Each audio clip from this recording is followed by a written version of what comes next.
In what ways are we willing to change our lifestyles in order to reduce waste? Some of our guiding questions start with the obvious, like what is waste? What is your carbon footprint? What variables seem to dictate your carbon footprint?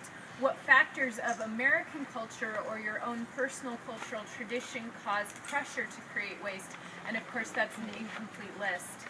And some of our big ideas are about planned obsolescence, convenience, advertising culture and consumerism, and then the types of waste and impacts of waste. And for standards, we chose an English and science standard. The English standard is about sort of presentation skills, and so it's basically they will be graded on if they can talk loudly and clearly and effectively communicate their ideas to others.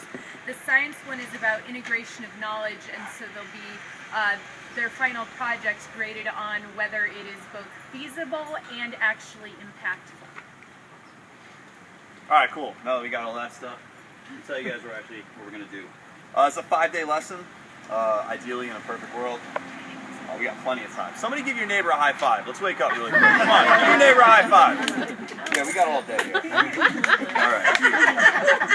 All right, are we awake? Yeah. There we go. That's what I'm talking about. All right, day one, what we would do is we'd have students complete a carbon footprint. We'd hit some of those essential questions, or those, guiding questions, like what is waste, what is a carbon footprint, kind of a class discussion, build all that together. Day two, we called it a life cycle assessment.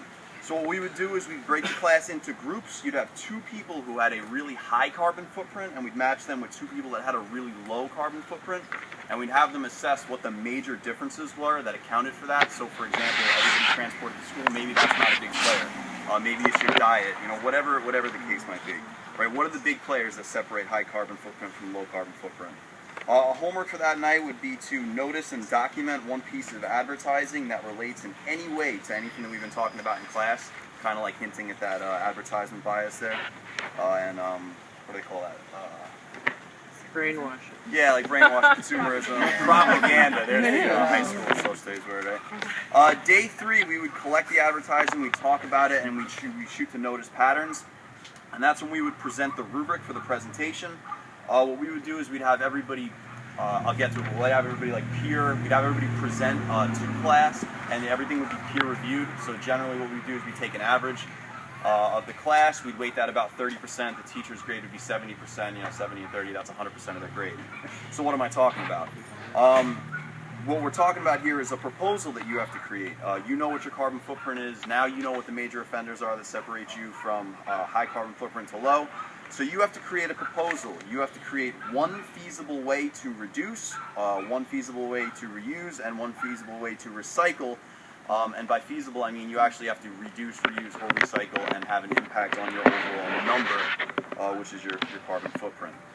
And let's see, we'd have students, like I said, we'd have students present, class averages, everything would be peer reviewed, so the students would be creating the rubric just like the teacher. Here's our rough rubric that's clearly not finished. But we'd have we'd grade them on on your reduce item, your reuse item, recycled item, on the overall impact, like is it actually feasible? Like, you can't not drink water, right?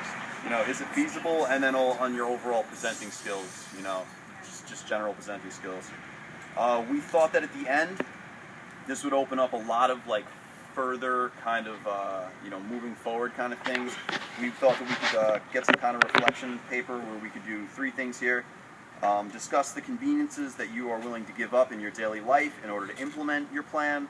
Why do you think so many people are unwilling to implement this kind of plan? And what parts of your own and American culture challenge the idea of reduce, reuse, recycle? Out.